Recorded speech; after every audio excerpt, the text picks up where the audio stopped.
one of these shows, and we'll be still talking about it next week, is to this time really urge the audience, even more than usual, to actually get this report and read it. Because, among other things, as you just suggested, it's really dramatic. There are some really dramatic cinematic scenes in this report. The legalese is minimal. You can skip the legalese. If you read one sentence you don't understand, just keep going. You'll understand the next one. This is one of the most powerful government documents of its kind that I've ever held in my hands. And there are summaries. There's summaries at the beginning, and then there's long narrative conclusions at the end. You can either just read those if you want to have the short version of the report, or if you want, you can skip those and just jump right into the evidence and read anecdote after anecdote after anecdote, including all of the supporting information. I mean, you're still frustrated when you get to the redactions, but this thing is written for TV. I mean, it is very cinematic. And speaking of the summaries, now that we've seen them, how strange does it make what William Barr has been doing? Those summaries were clearly ready for immediate consumption, labeled executive summary, which is what every Washington report has at the beginning of every major section of a Washington report. Executive summary, they were right there. If William Barr was going to hand out anything, say anything about this report, it should have been the two executive summaries. And for William Barr to get up there and say, and you know, on the obstruction stuff, the decision about not charging the president has nothing whatsoever to do with their Justice Department policy that says a sitting president can't be charged. Just set that aside. That's totally... I mean, given now that we know what's in that summary, for him to have tried for 26 days to get away with that claim, as if that explains why the president isn't facing criminal charges right now or isn't facing some sort of substitute for prosecution if he can't be prosecuted. That's just remarkable to me because he was blunt as could be on that point, and he is 180 degrees bluntly contradicted by the plain non-legalese language of what Mueller has explained about his own decision there. Barr is absolutely caught out lying. And here is what's so fascinating about it. He knew. Yeah. He knew you were going to say that. Yeah. He knew the day was going to come that what he'd been saying about this report would be proven false. And he was still doing it when he knew it was going to be proven false. 2 hours later, he was standing up there this morning saying the president cooperated completely. Yes. With this, the guy who refused to submit to an interview. The guy who completed, he cooperated completely. And here's 180 plus pages of all the things he did to try to block the investigation, which I'll summarize as complete cooperation. It's just, I mean, the thing that's hard here is that you're exactly right. William Barr knows exactly what kind of criticism he's going to get here. He knew he was going to get that kind of criticism. That's what he's here for. You know, he's sitting somewhere tonight being like, yeah, impeach me, right? There's all this stuff that indicates that there will be an impeachment inquiry about the president, given what's in this report. William Barr is hoping to be the heat shield here. He's hoping to be the guy who absorbs the criticism so as to distract from what this thing says about Donald Trump. I never thought I'd say it when I was watching the Jeff Sessions confirmation hearing, and not so long after that when we started to find out that not everything Jeff Sessions said in his confirmation hearing was necessarily true. It was inconceivable to me that there would be an attorney general who we could say was not as honorable as Jeff Sessions when it comes to the matter of investigating the president. Jeff Sessions, who we've just learned was actively investigated by the FBI for perjury. Ta-da! Yes, yeah. Among other things, among the many gems that each of which deserve a full hour of attention. Exactly. I mean, honestly, we should just do it alphabetical by character. But I'm going to get actors, I swear. Yeah, that's the next step. Thank you, Rachel. Alex. Good luck. Well, Attorney General Barr took as long as he possibly could to hand over his redacted version of the Mueller report to Congress, but Congress has it now, which means the Republican-controlled Senate will try to ignore it for the most part, but the Democratically controlled House of Representatives must now take on the responsibility of dealing with the Mueller report, which Robert Mueller clearly anticipates in the report. He expects congressional action. It's very clear in the report that Robert Mueller expects Congress to be the next center of the action in the investigation of the president, including the possibility of impeachment, which is specifically mentioned by Mueller in the report, actual references to impeachment. And so we are fortunate tonight to have two members of the House Judiciary Committee joining us, including one member who is a presidential candidate, Eric Swalwell. They now have the responsibility of deciding whether the Mueller report has presented them with impeachable offenses by the President of the United States. They will join us later in this hour after we begin our discussion of the report with a mix of legal and political analysis. It is not possible to pick a most important line in the redacted version of the Mueller report because there are so many important lines about the proof that, quote, the Russian government interfered in the 2016 presidential election in sweeping and systematic fashion. There are so many lines that prove conclusively, quote, the Russian government perceived it would benefit from a Trump presidency and worked to secure that outcome. There are so many crucially important lines in the hundreds of pages of evidence that the President of the United States committed obstruction of justice. Those are the lines that the democratically controlled investigative committees in the House of Representatives will use as the basis of their continuing investigations of the president, while the Republican-controlled committees in the United States Senate will, to the extent that they can, just ignore the Mueller report. But the line in the Mueller report that tells you the most about Donald Trump, the person, and Donald Trump, the president, and Donald Trump, the obstruction of justice suspect, is the line that Donald Trump himself speaks when he is told that a special prosecutor has just been appointed to investigate Russian interference in the election and possible Russian interaction with the Trump campaign. One of the people in the Oval Office at the time was taking notes, and Robert Mueller obtained those notes. Robert Mueller also obtained under oath testimony from the person who wrote those notes and everyone else who was in the room, except Donald Trump, of course, who refused to speak to the special prosecutor. It was one of the many dramatic scenes described in the Mueller report. Days earlier, the president had fired FBI Director James Comey and believed that that would be the end of the Russia investigation and that the FBI was already conducting. The president was in the Oval Office with Attorney General Jeff Sessions, who had recused himself from supervising the Russia investigation. White House counsel Don McGahn was also in the room, along with Jeff Sessions' Chief of Staff Jody Hunt, who was taking the notes that Robert Mueller used to reconstruct the scene. They were there to conduct interviews for a new FBI director, and they didn't know that Deputy Attorney General Rod Rosenstein, who was supervising the Russia investigation now, had just appointed Robert Mueller as special counsel. Page 78, Volume 2 of the Mueller report. Sessions stepped out of the Oval Office to take a call from Rosenstein, who told him about the special counsel appointment, and Sessions then returned to inform the president of the news. According to notes written by Hunt, when Sessions told the president that a special counsel had been appointed, the president slumped back in his chair and said, "Oh my God, this is terrible. This is the end of my presidency. I'm effed." And that is who Donald Trump really is. He is the terrified man who has feared from the day Robert Mueller was appointed that it meant the end of his presidency. There was no tough guy in him when he heard about the special prosecutor, just fear and hopelessness. I'm effed. He obviously felt powerless. There was no confidence, no Trumpian bravado. The Mueller report notes that, quote, early the next morning, the president tweeted, "This is the single greatest witch hunt of a politician in American history!" Exclamation point. That's the public Trump, the witch hunt Trump. The private Trump, the real Trump, this is the end of my presidency. I'm effed. There are many lessons in that important line. First of all, the president is not as crazy as he publicly appears to be. That was a perfectly reasonable assessment of his situation by Donald Trump. Oh my God, this is terrible. This is the end of my presidency. I'm effed. That is a normal reaction from a person who realizes that a special prosecutor could ruin his life. He was right. Donald Trump is an unindicted co-conspirator tonight in a federal case in New York City, which was begun by Robert Mueller. a case in which Michael Cohen is going to prison for campaign crimes that he committed with Donald Trump and at the direction of Donald Trump, according to federal prosecutors in New York City.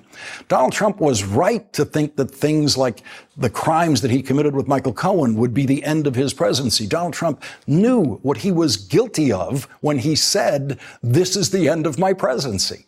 Donald Trump knew all the things that he was hoping Robert Mueller would not find out about him or would not be able to prove beyond a reasonable doubt about him. From a legal standpoint, Donald Trump's statement also shows what the law calls consciousness of guilt. And that consciousness of guilt, as expressed by the president, the second he found out a special prosecutor was on his case, is all the motivation he would need for what occupies half of the Mueller report, Donald Trump's obstruction of justice, as described in the evidence gathered by Robert Mueller. So in that one line, you have three big things. You have the real Donald Trump. You have consciousness of guilt. You have motivation for obstruction of justice. It is certainly the most dramatic line any character speaks in the entire Mueller report. When the miniseries is made, that line will be the end of an episode.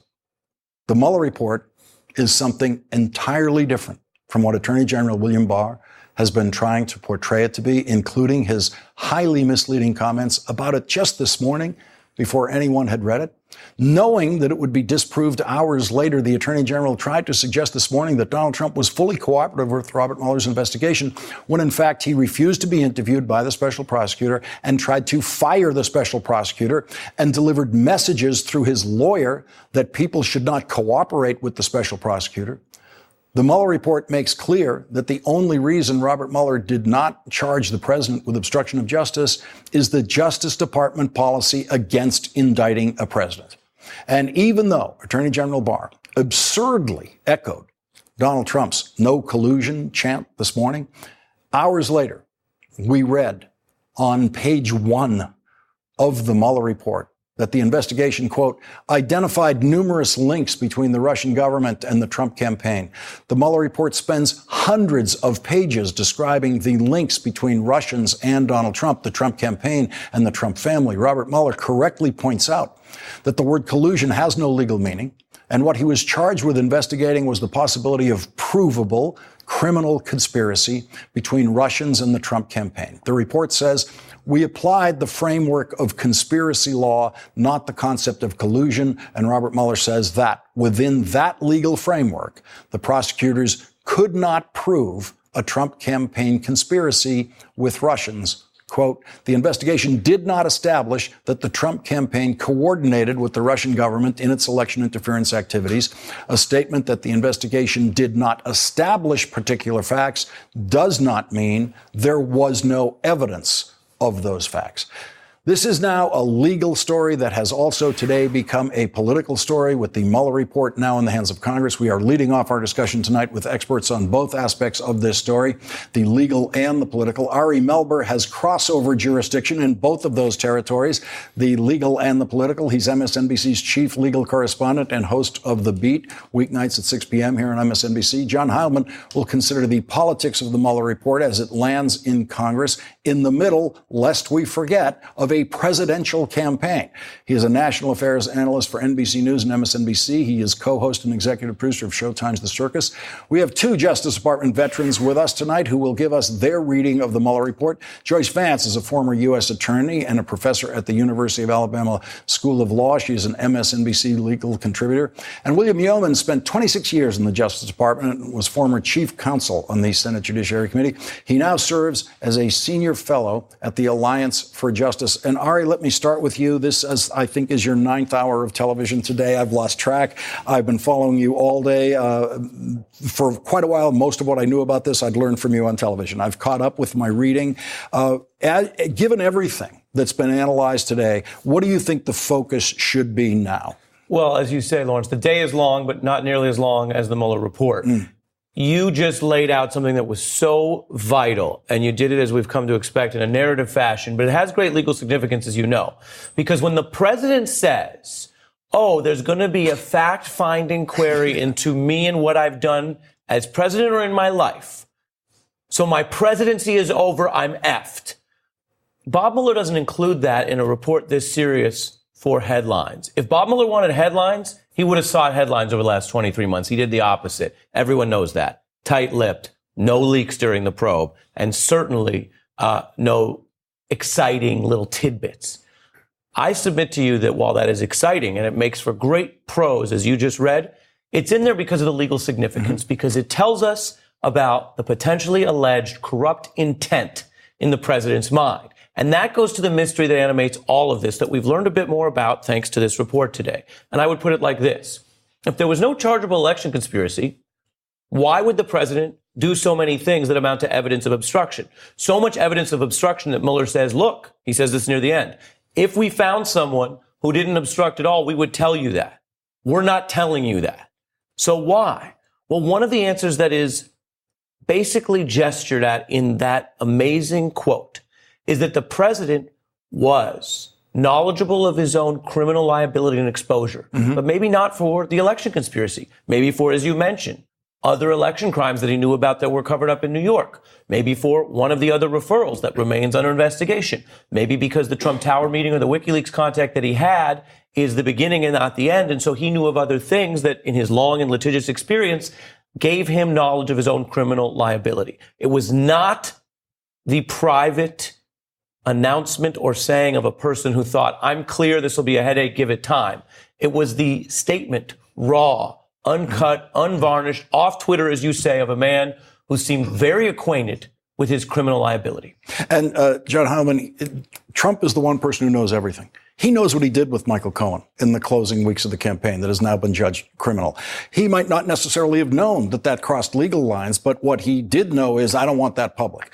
And he also knew once a prosecutor starts looking at you, they can look at anything.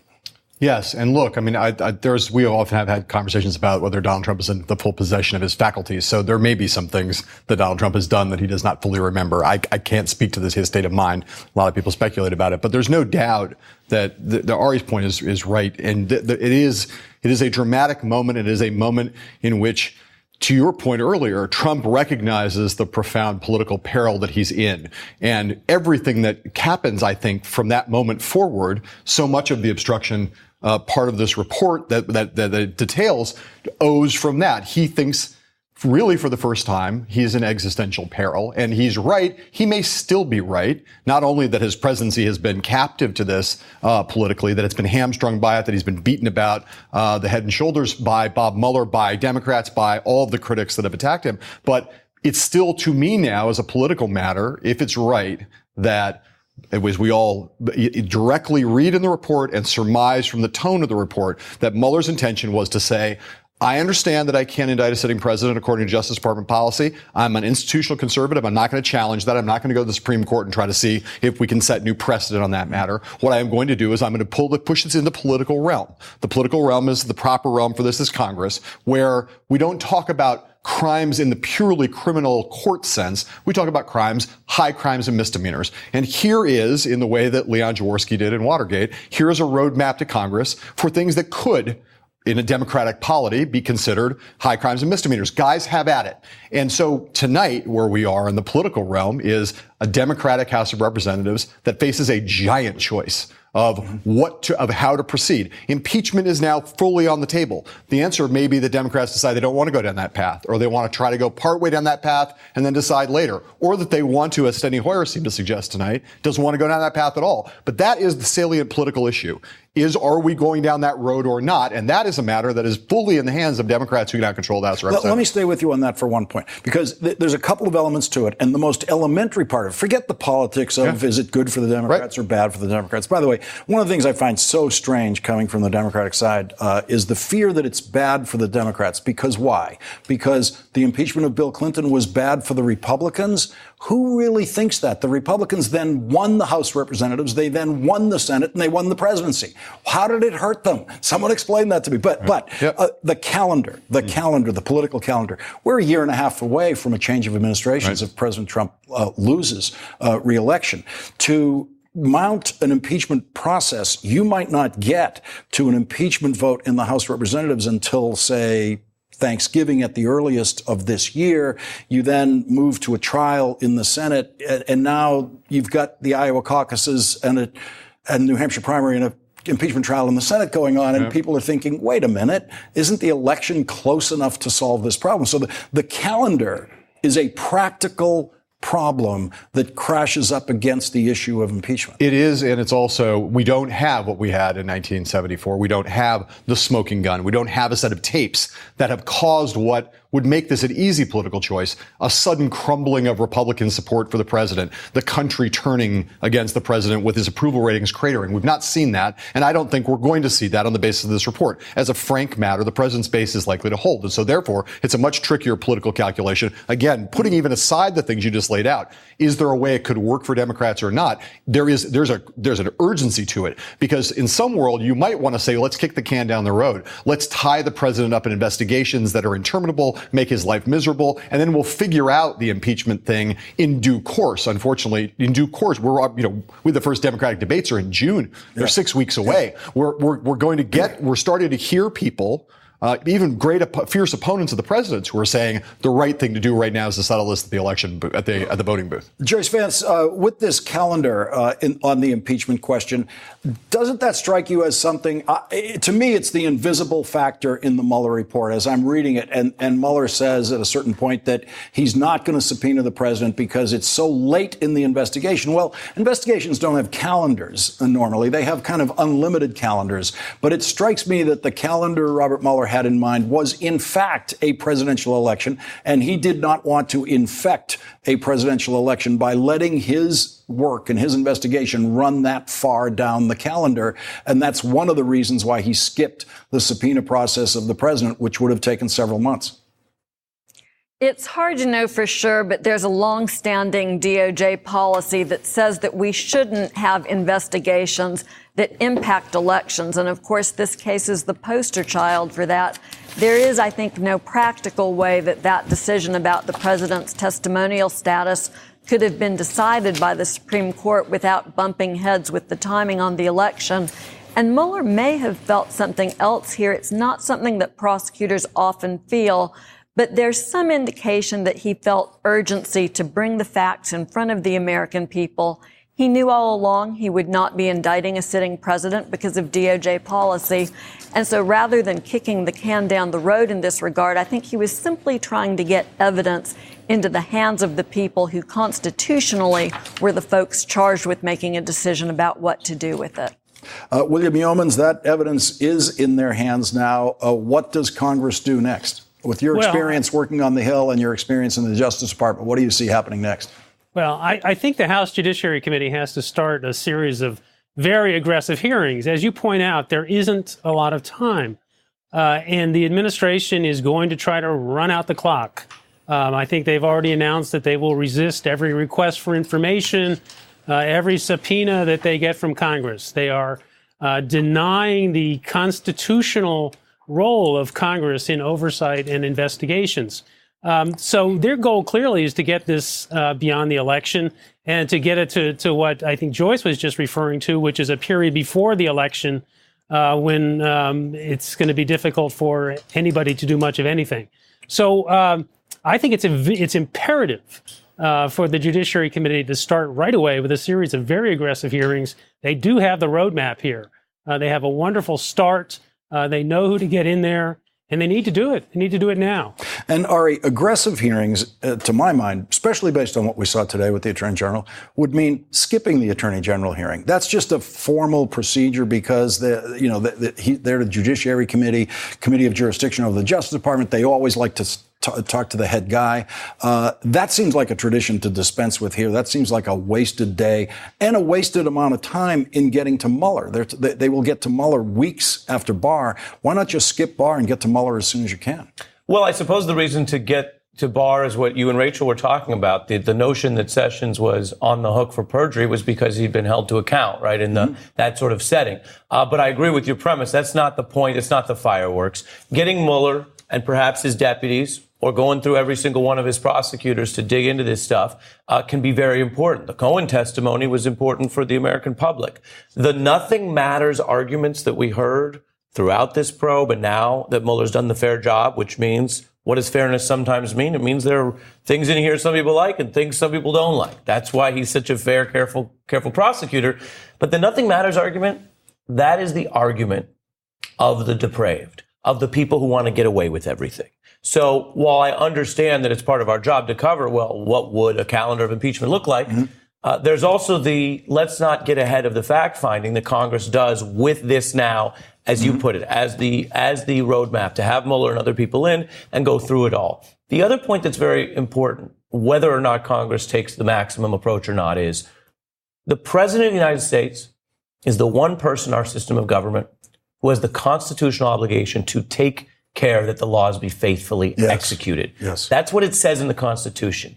We've had so much talk about the fact that for other reasons, we don't indict sitting presidents typically, that I think sometimes folks can just lose a little bit of the headline here, which is if there is overwhelming evidence of obstruction by the president, that is worse than if it was by a regular citizen, even though, yes, you have to hold two thoughts in your mind. We have a system that doesn't indict the sitting president. And that is what is on the table here that the Congress has to deal with. A president who stands credibly accused of doing that over and over, putting himself above the country. Joyce Vance, we all had some things we wondered about in the Mueller report, especially after the Barr letters started to come out, things that we struggled to make sense of, like why didn't Mueller reach a conclusion? Having read it today, do you feel like it answers all of those questions that we had about what was really happening here? Something that surprised me when I started reading was actually how well some of the analysis based on the Barr letter held up. And that might sound surprising, but what I mean by that is that when we read between the lines of Barr's initial letter, we saw that he wasn't saying that the campaign had not engaged in any sort of conspiracy with Russians. Instead, it seemed that he had been very narrow, and he had said that there was not evidence that established that. We saw that repeated in the Mueller report today, where Mueller says there was not sufficient evidence and, in fact, talks about some ways where evidence was hard to come by. People took the fifth. Witnesses lied. Some of the evidence was unavailable because it was in the possession of people who were out of the country. And there's even this reference where Mueller says, you know, this is the judgment that we make here, but because we couldn't get all of the evidence, because there were gaps in the evidence, it's possible that some of what we've concluded here could be different if we'd had access to the evidence. So the president doesn't get indicted. People around him in the campaign don't get indicted, but it's pretty slender hope. It's not really a strong bill of health. And then we have something similar that happens on obstruction, where it was very clear from Barr's initial letter that there was no intent for Barr to make the ultimate decision. You know, Barr characterized it as binary. You're a prosecutor. You have to say yes or no. Reading the report, though, it's clear that what we summarized all along, that Mueller declined to make a decision because of DOJ policy against indicting a sitting president, that was in fact the case. And Mueller writes a beautiful roadmap for Congress to pick up and investigate with. And Bill Yeomans, the Attorney General seems to be extremely careful in what he writes. You can take what he writes, including his written statement this morning. You look back on it and you see, oh, I see how he threaded the needle. But then when it's verbal and he's just in exchanges in hearings or today with reporters, he said no collusion. This report does not say no collusion. This report says, if you're going to use the word collusion, in effect, what it says is there could be, and there were a bunch of things that sure looked like collusion. We couldn't get the proof of this up to proof beyond a reasonable doubt for a courtroom. Yeah, it was stunning that the Attorney General stayed with the term collusion.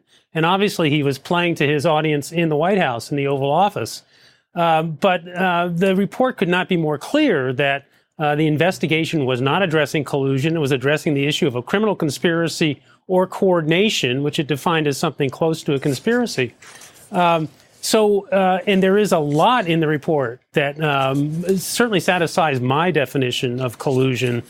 For instance, where we have Paul Manafort and Gates sitting down with Konstantin Kilimnik to give, to do an inside strategy discussion on the Trump campaign and to talk about the battleground states and to share internal polling.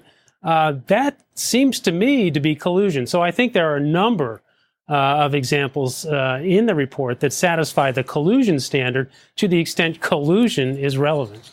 John Heilemann, in terms of if you're watching the movie of this, the character you want to track probably more than any other is Don McGahn. He is the one who is in the scenes with the president where the president is saying, fire the special prosecutor, fire Mueller. And this is days after Mueller has been chosen. He comes back to it more than once. He calls him at home. He says to him, call me back when you've done it, all these things. And McGahn, at certain points, decides not to tell other people. Not only does he not do it, but and Mueller, by the way, judges him to be a credible witness. He offers that judgment right in writing. Not only does he not do it, but he doesn't even tell other people about it because he doesn't want them to be caught in the web where they will sometime have to answer for this. And so McGahn is the one who basically presents it to Priebus and others simply by saying the president is asking him to do crazy crap, and I cleaned that up. And the crazy crap he's talking about would be crimes in any reading of it. Yeah, right. And look, I mean, I think what we learn about Don McGahn in this is that he's a very. Anybody who had any questions about his understanding of the intersection of law and politics and crime. Yeah. Well, that's what I mean by law. Yeah. The criminal risk and the nexus of political risk and criminal risk. He is doing things that are quite extraordinarily careful to make sure that he keeps other people out of trouble. You could make various judgments about what his moral standing was and what you would have done in a more heroic version of the movie. But there's no doubt that it's extraordinary the number of scenes in which he's involved where the question of obstruction, again, in any layman's understanding, it's like, that looks a lot like obstruction of justice to me. Can I add something to that? The criminal code, as you know, Lawrence, is all about, I'm being told we're out of time. No, finish. It's all about what you intend to do. I try to follow your producer. In my meaning, if you accidentally leave the oven on and the house goes up in flames and God forbid people burn to death, that is very different than arson. Mm-hmm. It's all about what you're trying to do. Both sections of this report show the president and his team trying to get foreign help, but not always succeeding. And then the president trying to shut down the probe in ways that his own lawyer thought would be illegal, quote, Saturday Night Massacre, and he stops him. So the criminal intent there and the negative attempt to do things that might be criminal is suffused throughout the report, even though there's also good news for some of Trump's folks because people stopped him. That is something America needs to take in and consider. This is page after page of Donald Trump trying to break the law, basically. We're going to have to leave it there. Ari Melber gets the last word in our opening extended round here. Ari, thank you for your service all day today. John Heilemann, Ari Melber, Joyce Vance, Bill Yeomans, thank you all for starting us off. We really appreciate it. And when we come back, the Mueller report has now been handed to the House Judiciary Committee, the committee that has jurisdiction over impeachment. The chairman of that committee said tonight that it could be a roadmap. He's staying away from the word impeachment as much as he can. We will have two members of that committee join us next, Congressman Eric Swalwell and Jamie Raskin. Hi, it's Katie Tur. Want to keep up with MSNBC while you're on the go? Subscribe to the MSNBC Daily Newsletter. You'll get the best of what you've missed during this unprecedented era of news. Text MSNBC to 66866 to subscribe. The Mueller report anticipates the possibility of impeachment for the president based on its findings on obstruction of justice. And in that section of the report, it specifies that impeachment would not necessarily be the end of the story for this president. Quote, a possible remedy through impeachment for abuses of power would not substitute for potential criminal liability after a president leaves office. Impeachment would remove a president from office, but would not address the underlying culpability of the conduct or serve the usual purposes of the criminal law. Indeed, the impeachment judgment clause recognizes that criminal law plays an independent role in addressing an official's conduct distinct from the political remedy of impeachment. Jerry Nadler, the chairman of the House Judiciary Committee, which has jurisdiction over impeachment, was asked about impeachment today. When you say that it's Congress's responsibility to hold the president accountable, does that mean impeachment? That's one possibility. There are others. We obviously have to get to the bottom of what happened and take whatever action seems necessary at that time. It's too early to reach those conclusions. It's one reason we wanted the Mueller report. We still want the Mueller report in its entirety, and we want other evidence too. Chairman Nadler said he will issue a subpoena for the full unredacted report and underlying material. Chairman Nadler and House Intelligence Committee Chairman Adam Schiff both sent letters to Robert Mueller asking him to testify to their committees next month. Chairman Schiff said this. Whether these acts are criminal or not, whether the obstruction of justice was criminal or not, or whether these contacts were sufficiently illicit or not to rise to the level of a criminal conspiracy, they are unquestionably dishonest, unethical, immoral, and unpatriotic, and should be condemned by every American. That is not the subject of vindication. That is the subject of condemnation. And that is how I think we should view the Mueller report. Tonight, House Speaker Nancy Pelosi sent a letter to her colleagues about the Mueller report saying, as we continue to review this document, we will have more to report and will update you on the next steps that must be taken. The caucus is scheduling a conference call for Monday to discuss this grave matter. Congress will not be silent. Joining our discussion now, Congressman Eric Swalwell, a Democrat from California, a member of the Judiciary Committee and a current candidate for president, and Congressman Jamie Raskin, a Democrat from Maryland. He is on the Judiciary Committee, the Oversight Committee, and the House Rules Committee. Congressman Swalwell, let me start with you with your reaction generally to the report, what you've been able to read of it today, and to the question that will be faced in your Judiciary Committee, the question of impeachment. Good evening, Lawrence. Hey, Jamie. How's it going? Lawrence, first, I think and foremost, this has to be about the future of election security. We now know that the Russians interfered. We need a president to condemn that. And just because a prior Congress never imagined that someone would conduct themselves the way that the president and his campaign did, doesn't mean that we should welcome this type of behavior in upcoming elections. So there's a duty to put in place laws to prohibit so much of the conduct that we saw. Also, I don't think Attorney General Barr can remain as Attorney General.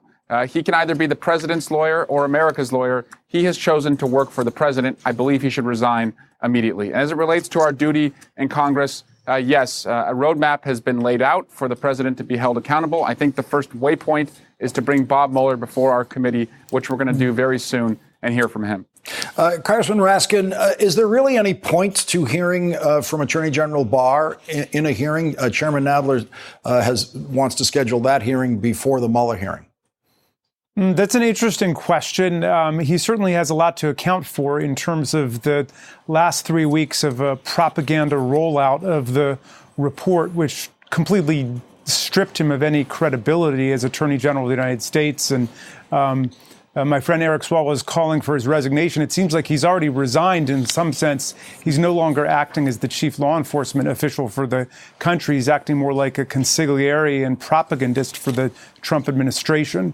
So I'm much more eager to hear from the special counsel, from Mr. Mueller, than I am from the Attorney General at this point. We've heard a lot from him over the last few weeks. Well, let's hear from the Senate for a second. This is Senator Kamala Harris earlier tonight on this network. I think that there's definitely a conversation to be had on that subject. But first, I want to hear from Bob Mueller and really understand what exactly is the evidence that supports the summary that we have been given today. Congressman Swalwell, she was talking about impeachment there. Definitely a conversation to be had. That conversation apparently will be had in the presidential campaign. She's one of your rivals for the Democratic nomination.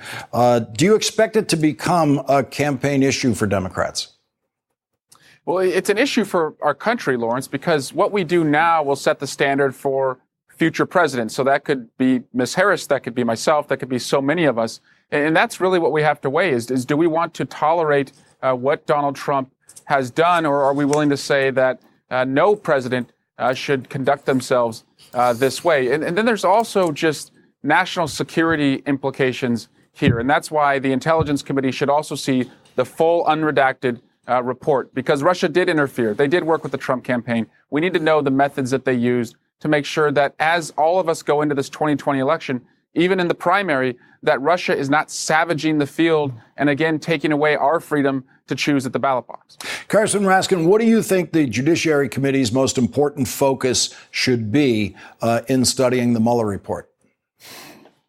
Well, I think, well, first of all, we want to give the special counsel Mueller the opportunity to state what I think is completely pervasive in his report, which is that the ball is in Congress's court. It's up to Congress to decide. He didn't kick it upstairs to the Attorney General to declare that there was no obstruction. On the contrary, he laid out 10 episodes of attempted obstruction or obstruction by the president and basically said, Congress, you go and do your job right now. And so we'd like to hear him say that, I think. But look, the global backdrop here is important. There is rising authoritarianism around the world. There's lots of efforts to interfere with people's democratic elections and human rights. And Russia interfered in our election. And we can't have countries interfering in each other's elections. We really need some kind of international treaty on that. But we also need to fortify our own state electoral systems because we have a very vulnerable and decentralized electoral system with 51 different election processes and boards, really thousands across the country. And we've got to make sure that we have a real fair election and we defend people's voting rights against voter purges and all of the tricks that we saw in 2018 in Georgia, in Kansas, in Texas, and North Carolina, all over the country. But we also have to strengthen our cyber defenses against attack from abroad and from bad actors at home, too. Congressman Swalwell, the report is almost like two reports, one to the Intelligence Committee that you serve on and one to the Judiciary Committee that you serve on. Judiciary, it seems to me, will be concentrating on the obstruction of justice, whereas the Intelligence Committee will be concentrating almost entirely on part one, which is what the Russians actually did during the campaign, what they hoped to do, what they achieved, how they did it, including the way they infiltrated campaign activities on the ground in the United States, specific examples of such things happening in Florida and elsewhere. Which of those, can you say which of those is more important?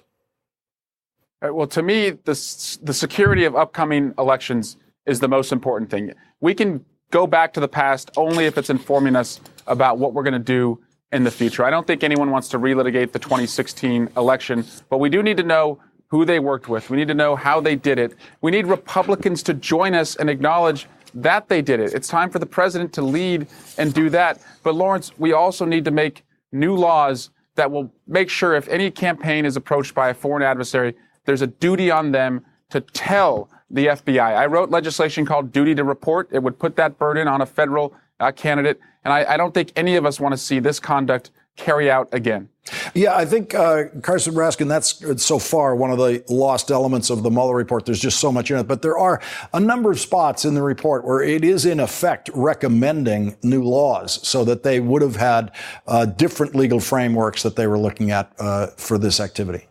Yes. And, one of the things we need to do is to get foreign money out of our elections. Citizens United opened up the floodgates to foreign money to come pouring in through corporations. We've got legislation called Get Foreign Money Out, which attempts to close that loophole. But we also need to strengthen generally the right to vote in the country. We need to strengthen the defenses of the state electoral systems, which got hacked in the 2016 election. And there was actually some tantalizing evidence offered in the report that had not been public before about intrusions into, state computer election systems. So that's a very serious problem.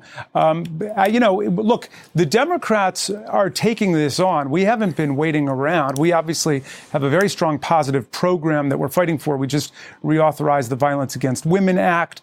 We've passed the toughest gun safety legislation in more than a decade, which we're waiting on the Republicans to take up. And we passed H.R. 1, which is all democracy reform, vote strengthening package, where we eliminate gerrymandering and we move to independent voting boards in every state in the union so we can have some fair redistricting and real democratic opportunity. So these are things that we've got to do on the positive side, even while we're defending the Constitution and the rule of law against the most lawless White House of our lifetime. So that's the challenge for us as a party, as a caucus, is to stay on the positive high road at the same time that we're defending the rule of law.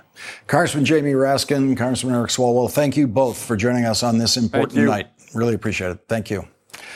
And when we come back, we will consider where we are on this historic night. We'll be joined by journalist and presidential historian Jon Meacham, who will help pinpoint for us where we are in this story, what is to come. Jon Meacham was the managing editor of Newsweek during the last impeachment process in the Congress, and he's written biographies of 4 presidents. He has much to say in terms of guiding us about what comes next.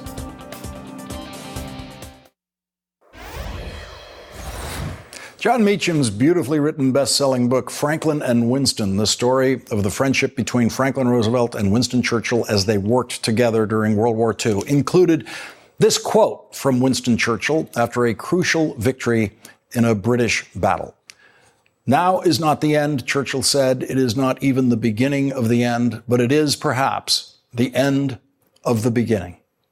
That's the quote that I used at this time last night to describe where I expected us to be tonight, the end of the beginning. And so tonight, the special prosecutor's investigation has been handed to Congress, with much for the Congress to pursue, including the possibility of impeachment hearings in the Judiciary Committee of the House of Representatives. Jon Meacham has seen this once before. He was the managing editor of Newsweek when President Bill Clinton was impeached by the House of Representatives. Since then, he has written biographies of 4 presidents, from Thomas Jefferson to the first President Bush. Jon Meacham joins us now to combine his journalism experience with his historian's eye to give us his reaction to the Mueller report and where we are tonight in the investigation of Donald Trump. Jon, thank you very much for joining us tonight on this historic night, which it is. And when we have historic nights, of course, I want the historical perspective. Your reaction to what you saw today, both in the report and in the country's reaction to it. Well, another Churchill line came to mind, one that's attributed to him, which is that you can always count on the Americans to do the right thing once they've exhausted every other possibility, which we're in the process of exhausting all these possibilities. My sense of the report was it was something that remarkable in its level of detail, and I hate to say it, not especially surprising. I think if you've followed Donald Trump in his national political career, from the false conspiracies about Barack Obama's birth unto this very day, you would probably not be surprised that you had a president who did all he could to fight for his self-preservation above all else. And I think that what we now will face is a question of whether the Congress will confront what is clearly their constitutional responsibility. They may choose for political reasons not to do it, but George Mason said at the Constitutional Convention, debating the impeachment clause that actually ended up in the document, that he asked rhetorically, can any man be above justice? Who can be above justice, particularly not he who has the power to do the most extensive injustice? And to my mind, what gave me more of a sinking feeling than anything else in seeing the details in the report was, if this is what we know he's done, Lord knows what he's done that we don't know, or that he might do. And let's take a look at the last impeachment case that Washington dealt with, where Lindsey Graham, then a congressman, was one of the House prosecutors of President Clinton in the impeachment trial in the Senate. And let's listen to the standard that Lindsey Graham thought applied then. He doesn't have to say, go lie for me to be a crime. You don't have to say, let's obstruct justice for it to be a crime. You judge people on their conduct, not magic phrases. Jon Meacham, does that sound like Lindsey Graham got it a little closer to correct in those days than he does now? It's funny how that happens, isn't it? Mm-hmm. Videotape is an amazing thing. The politics of hypocrisy, the punditry of hypocrisy is something that we all practice because it's so rich. What worries me most, and again, historically speaking right now, is the last time we impeached the one time back, President Nixon. He was impeached largely for what we now have evidence that Donald Trump did. And there wasn't much debate about it, and there's virtually no historical debate about it. Nixon was caught. The wall began to crumble, as you know, in the summer of 1974, when the June 22nd tape came out in which he had said that he wanted to get the CIA to stop the FBI from investigating Watergate. The CIA didn't do it, which is, again, an eerie echo we have here. But that was the last straw. And what worries me most about where the political culture is right now is what the last straw was in 1974 is barely a straw at the moment, for at least for the 49% of the country that has decided that whatever he has done with Russia, they don't seem to particularly care. You asked me about